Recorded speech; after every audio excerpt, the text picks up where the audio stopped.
Good morning friends. Arjun classes Bamnan में आप सभी का बहुत बहुत स्वागत है। आज हम सभी सीटेट 2022 में मैथ पेडागोजी में आने वाले प्रश्नों के बारे में डिस्कस करेंगे। आज का टॉपिक होगा वह है शिक्षण विधियाँ। शिक्षण विधियों से जो क्वेश्चन पूछे जाने वाले हैं उसको हम डिस्कस करेंगे। चलिए देखते हैं पहला क्वेश्चन। बहुत ही इंपॉर्टेंट क्वेश्चन है, तो वीडियो को बिल्कुल भी स्किप मत कीजिए, पूरा देखिए। चलिए देखते हैं पहला क्वेश्चन क्या है।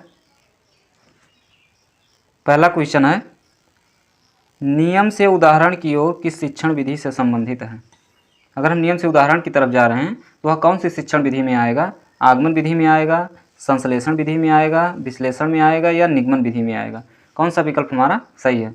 तो अगर हम नियम से उदाहरण की तरफ जा रहे हैं तो उसको हम कहते हैं निगमन विधि, यानी ऑप्शन हमारा डी सही होगा। Option number D right answer. देखते हैं अगला क्वेश्चन। अगला क्वेश्चन क्या है?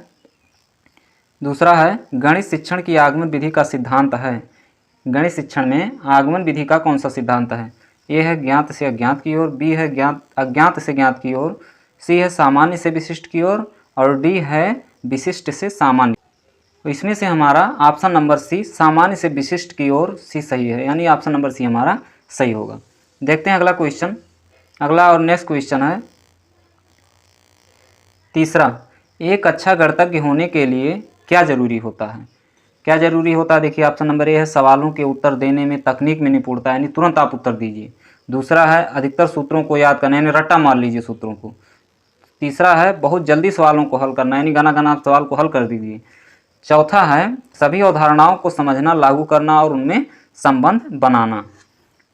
सभी अवधारणाओं को लागू करना और उनमें क्या करना? संबंध बनाना। कौन सा विकल्प हमारा सही होगा? तो देखिए, एक अच्छा गणितज्ञ होने के लिए आपको ज़रूरी है कि आप सभी अवधारणाओं को समझें और नियम को लागू करें और उनमें संबंध बनाएं। ऑप्शन हमारा डी सही होगा। देखते हैं अगला क्वेश्चन क्या है। अगला क्वेश्चन चौथा क्वेश्चन है, भिन्नों की संकल्पना से परिचित कराने के लिए एक अध्यापक प्रारंभ कर सकता है। क्या प्रारंभ कर सकता है? देखिए ऑप्शन नंबर ए है विभिन्न भिन्नों के अंश और हरों की पहचान कराकर, यानी बच्चों को आप अंश और हर की पहचान कराकर बताएंगे कि नीचे वाला हर और ऊपर वाला अंश होता है। बी है एक संख्या रेखा पर भिन्नों को ज्ञात कराकर बताएंगे, यानी संख्या रेखा पर आप उसको बंटवारा करके बताएंगे। सी है भिन्नों को ए पान बी के रूप में लिखकर, जहां B is not equal to zero, यहाँ पे नॉट इक्वल टू होगा, बराबर कट जाएगा। भिन्नों को ए पान बी के रूप में लिखकर, यानी भिन्न के रूप में लिखकर उनको बताएंगे। या ऑप्शन नंबर 4 देखते हैं क्या है, उनके आसपास की वस्तुओं के भिन्नात्मक भागों की पहचान कराकर। तो इसमें से कौन सा विकल्प हमारा सही है? तो देखिए, इसमें से पहला जो ऑप्शन है वह गलत है। दूसरा, एक संख्या रेखा पर भिन्नों को ज्ञात, संख्या रेखा पर बच्चों को बताएंगे नहीं, छोटे बच्चे हैं। ए पान बी के रूप में भी लिखकर नहीं बताएंगे क्योंकि छोटे बच्चे हैं। उनको देखिए मूर्त चीज़ों को दिखाना है, छोटे बच्चों को मूर्त चीज़ों के बारे में जो उनके प्रत्यक्ष रूप में हो। यानी हमारा ऑप्शन नंबर जो डी है वह है उनके आसपास की वस्तुओं के भिन्नात्मक भागों की पहचान कराकर। अगर उनके आसपास की जो वस्तुएं हैं उनके बारे में आप डिस्कस करेंगे, उनको बताएंगे, बंटवारा उनमें करवाएंगे, तो बच्चे उसको आसानी से सीखेंगे, यानी हमारा ऑप्शन नंबर डी सही होगा। देखते हैं अगला क्वेश्चन। अगला क्वेश्चन क्या है, यदि एक शिक्षार्थी पूर्णांकों, भिन्नों और दशमलव संख्याओं पर चारों आधारभूत संक्रियाएं संपन्न करने में समर्थ है, यानी अगर भिन्न है या पूर्णांक है, दशमलव है और उनमें चारों संक्रिया, यानी जोड़ घटाना गुणा और भाग, संक्रियाएं 4 होती हैं, जोड़ घटाना गुणा और भाग, सभी चीज़ें वो कर लेता है, तो वह है। अब ऑप्शन देखिए क्या है, विभाजनात्मक अवस्था में है, उपादान अवस्था में है, संक्रियात्मक अवस्था में है या परिमाणात्मक अवस्था में है?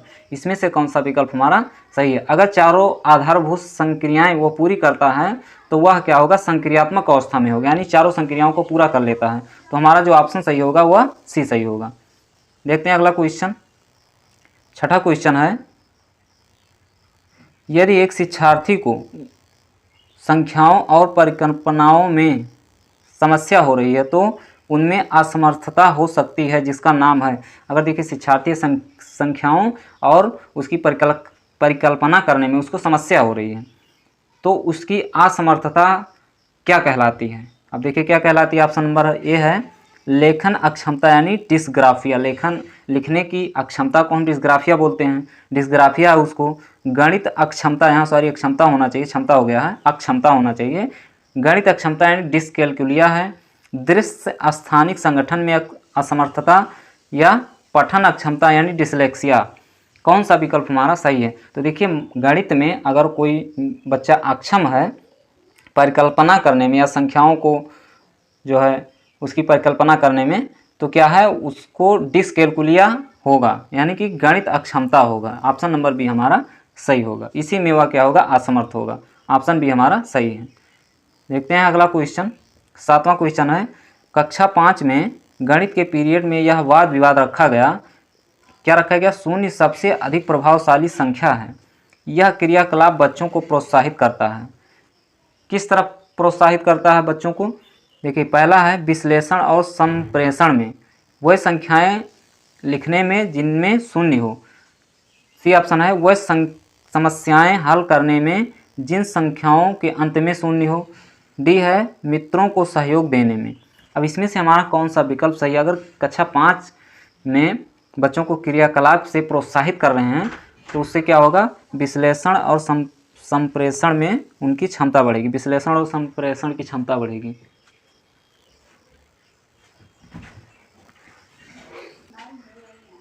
इसके बाद देखते हैं अगला क्वेश्चन। 8वां क्वेश्चन है, अंक गणित की 4 आधारभूत संक्रियाएं हैं। ऑप्शन नंबर ए है योग, भाग, परिमाण और क्षेत्रफल ज्ञात करना।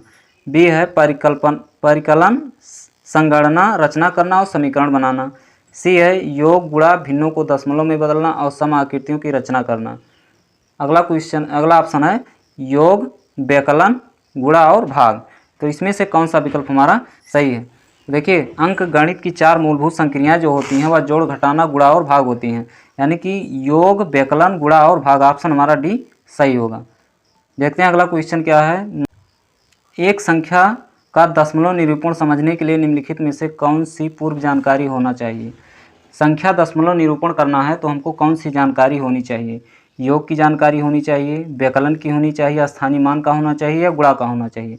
देखिए दशमलव संख्याओं को निरूपित करने के लिए हमको स्थानीय मान की जरूरत पड़ती है, यानी हमारा ऑप्शन नंबर सी सही होगा। देखते हैं अगला क्वेश्चन क्या है। 10वां क्वेश्चन है, कक्षा 3 के विद्यार्थियों को आधे की संकल्पना का परिचय देने के लिए शिक्षक निम्नलिखित क्रियाकलापों की योजना बनाता है। पहला ऑप्शन है चित्र दिखाता है जिसमें आधा प्रदर्शित किया गया है। बी ऑप्शन है आधे का चिन्ह लिखता है। सी ऑप्शन है बहुत सारे मूर्त पदार्थों को आधे में विभाजित करता है। डी ऑप्शन है कहानी या शब्दों के प्रयोग से आधा प्रदर्शित करता है। अब देखिए इसका कोड क्या है। ऑप्शन नंबर ए है CADB, बी है CDAB, सी है ABCD और डी है BACD। इसमें से कौन सा विकल्प सही है? यानी आप सबसे पहले कौन सी क्रिया करेंगे, उसके बाद कौन सी करेंगे, उसके बाद कौन सी करेंगे, इस क्रम में हमको बताना है। तो पहले देखिए हम क्या करेंगे, छोटे बच्चों को मूर्त चीज़ों के बारे में बताएंगे, यानी हमारा पहला सी होगा, पहले सी आएगा, यानी बहुत सारे मूर्त पदार्थों को आधे में विभाजित करता है। तो पहले सी आएगा। सी किस में है? ए में है, बी में है, यानी ए। अब बाकी ऑप्शन कट जाएंगे, सी और डी कट जाएगा, बचेगा ए और सी। अब ए और सी में कौन सा सही है? उसके बाद हम क्या करेंगे, सी हो गया। उसके बाद चित्र दिखाता है जिसमें आधा प्रदर्शित किया गया, उसमें उसके बाद हम क्या करेंगे, चित्र दिखाएंगे, बच्चों को चित्र दिखाएंगे, उसमें दिखाएंगे कि जो आधा प्रदर्शित किया गया है, यानी ए हो जाएगा। उसके बाद कहानी या शब्दों के प्रयोग से आधा प्रदर्शित करेंगे, कहानी बताएंगे और शब्दों के प्रयोग से आधे को प्रदर्शित करेंगे, डी हो जाएगा। उसके बाद आधे का हम चिन्ह एकदम लास्ट में बताएंगे, यानी इसका कौन सा पालन कर रहा है? ऑप्शन ए हमारा ये चीज़ का पालन कर रहा है, तो ऑप्शन नंबर ए हमारा सही हो जाएगा। तो आज के सेशन में बस इतना ही। कमेंट करके आप लोग ज़रूर बताइएगा कि आपको ये सेशन कैसा लगा